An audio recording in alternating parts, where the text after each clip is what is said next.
Nama saya adalah Dayurita Perdana. Hari ini kita akan memulai perkuliahan dengan pertemuan pertama, yaitu membahas beberapa hal seperti penjelasan tentang materi dan juga kontrak perkuliahan yang akan saya jadikan acuan pada saat pelaksanaan perkuliahan. Silakan Anda simak.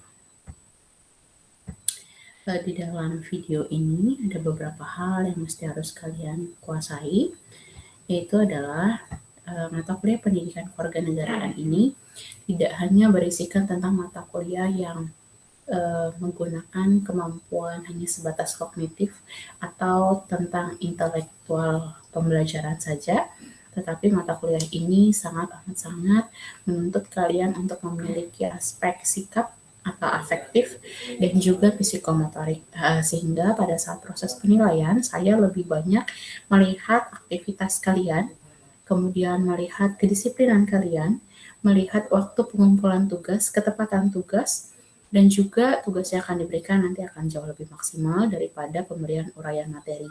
Kenapa? Karena kalau untuk mempelajari tentang materi itu bisa Anda lakukan dimanapun, kapanpun, tanpa mesti harus menggunakan literasi dari seorang dosen. Bisa kalian membaca buku, mendengar pemberitaan, mendengarkan radio, dan juga membaca isu-isu yang sedang berkembang berkaitan dengan kenegaraan. Itu bisa kalian jadikan acuan dalam proses pembelajaran. Tetapi aspek yang paling penting dalam pembelajaran ini adalah aspek afektif dan juga psikomotorik untuk membentuk karakteristik warga negara Indonesia sebagai calon penerus bangsa. Karena untuk Anda, apabila Anda hanya memiliki kemampuan intelektual saja yang tinggi tetapi tidak disupport dengan karakter yang baik, maka kalian tidak akan menjadi orang yang sukses di kemudian hari. Di sini ada beberapa hal yang harus kalian pelajari. Yang pertama itu adalah bisa kalian baca tentang deskripsi mata kuliah, bisa kalian baca. Kemudian ada tujuan dari mata kuliah ini apa, silakan juga kalian bisa baca. Kemudian di dalam kontrak perkuliahan ini ada beberapa hal juga yang harus kalian tekankan, yaitu adalah mata kuliah ini berisi beberapa poin materi. Bisa kalian lihat di kerangka materinya. Ada beberapa materi pelajaran, seperti contohnya adalah identitas nasional, ada integrasi nasional, kemudian ada fungsi dari pendidikan kewarganegaraan, kemudian juga ada konstitusi, adanya demokrasi, hak dan kewajiban warga negara, kemudian penegakan hukum, ada juga tentang wawasan Nusantara atau geostrategi ya, dan juga ada ketahanan nasional Indonesia yang nanti akan kalian pelajari untuk 1 semester ke depan. Kemudian di sini juga ada bobot penilaian yang harus kalian pelajari. Untuk mendapatkan nilai A, nilai rata-rata kalian itu ada 76 ke atas. Untuk 71 sampai dengan 75,5 itu B+, terus turun ke bawah nanti bisa kalian baca. Aspek nilai apa saja yang akan kalian dapatkan pada saat proses pembelajaran. Yang pertama itu adalah kedisiplinan dengan bobot 20%. Keaktifan itu adalah 25%. Kalau kedisiplinan itu tepat pada waktunya untuk masuk ke kelas. Kemudian juga tidak terlambat.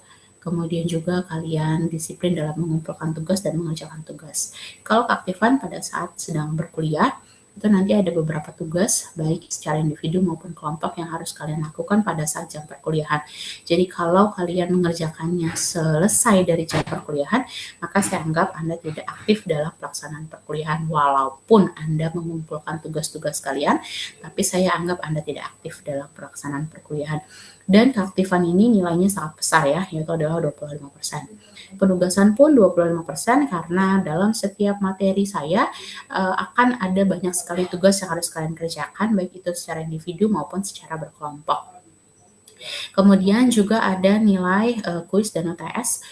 Kuis dan UTS itu bobotnya hanya 7,5%, jadi kalau digabungkan itu hanya 15. Kemudian ada nilai UAS itu juga hanya 15%. Kalau Anda bertanya, Bu, di mata kuliah lain nilai kuis, UTS, dan UAS itu besar-besar Bu bobotnya. Kenapa di mata kuliah Ibu nilainya kecil? Tadi di awal sudah saya jelaskan bahwa pendidikan kewarganegaraan ini sangat amat sangat menentukan kalian dalam hal karakter. Sehingga saya tidak mementingkan yang namanya aspek kognitif atau intelektual itu gitu ya, atau pengetahuan, tapi lebih kepada aspek sikap dan juga keterampilan kalian. Dilihat dari apa? Dilihat dari kedisiplinan, keaktifan dalam pengumpulan tugas, kreativitas dalam pengerjaan tugas, kemudian juga dalam kegiatan ini harus kalian rajin atau tidak pernah bolos dalam pelaksanaan perkuliahan baik daring maupun luring gitu ya, sehingga saya sangat amat sangat menomorsatukan aspek afektif atau sikap dan juga keterampilan tadi gitu ya, tapi psikomotorik. Nah, itulah sebabnya kenapa nilai kuis UTS dan UAS saya bobotnya tidak besar seperti itu ya. Mudah-mudahan kalian memahami. Kemudian di sini ada beberapa materi pelajaran yang perlu harus kalian pelajari. Yang pertama itu adalah hari ini kita penyampaian kontrak perkuliahan dan juga nanti ada perkenalan sedikit tentang hakikat pendidikan kewarganegaraan itu apa. Kemudian materi yang kedua ada identitas, materi ketiga ada integrasi, kemudian ada nilai dan norma, kemudian juga ada konstitusi, dan yang lain-lain nanti kita akan mempelajari lebih lanjut gitu ya materi kita sampai dengan 16 pertemuan. Tentu materi ini sebenarnya adalah materi pengulangan dari tingkat SD, SMP, hingga SMA. Tetapi di tingkat universitas ini tidak lagi untuk aspek menghafal gitu ya, tidak lagi aspek memahami atau menganalisis, tapi lebih kalian harus mampu mengaplikasi kegiatan-kegiatan yang sudah kalian pelajari waktu sekolah terlebih dahulu, kemudian kalian lakukan di kegiatan kalian di universitas. Bagaimana sih caranya melaksanakan demokrasi? Contohnya di kelas, oh ya ketika berdiskusi saya harus mampu menerapkan sistem demokrasi, menerima saran dan kritik, kemudian menyanggah, kemudian menjawab pertanyaan. Tentunya jawaban itu juga diberikan sesuai dengan literasi yang benar, jangan hanya katanya menurut saya. Nah, itu kan tidak baik gitu ya.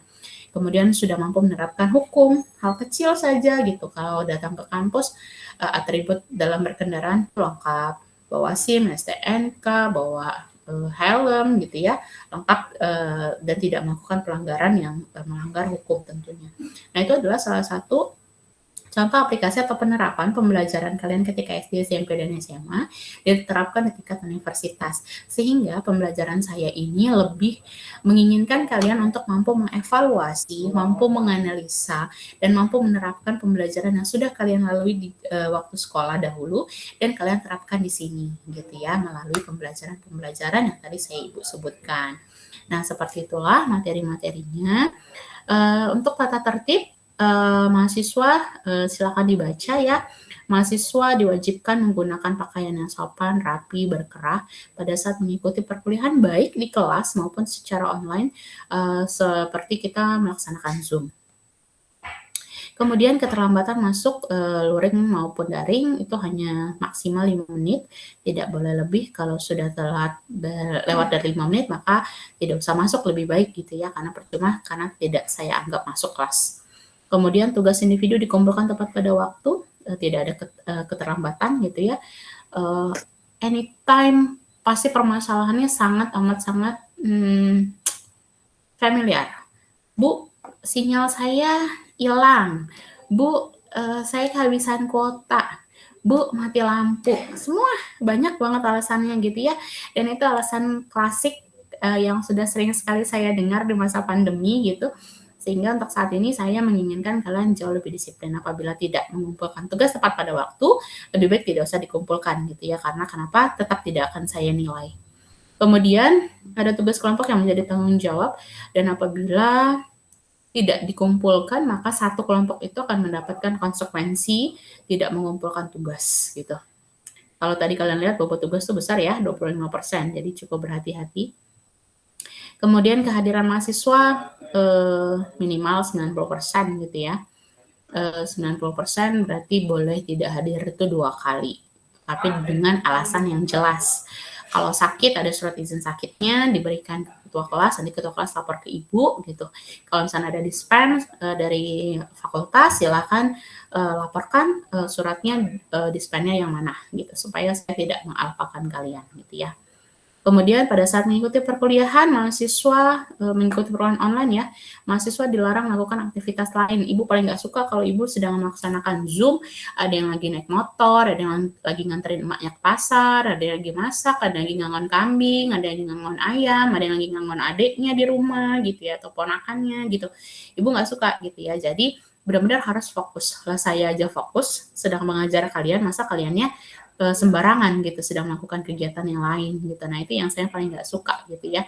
Jadi silakan kalian melaksanakan perkuliahan ini secara baik dan benar, baik melakukan dalam perkuliahan tatap muka ataupun secara online gitu ya. Nah itulah materi yang hari ini akan Ibu sampaikan ke kalian tentang perkenalan mata kuliah.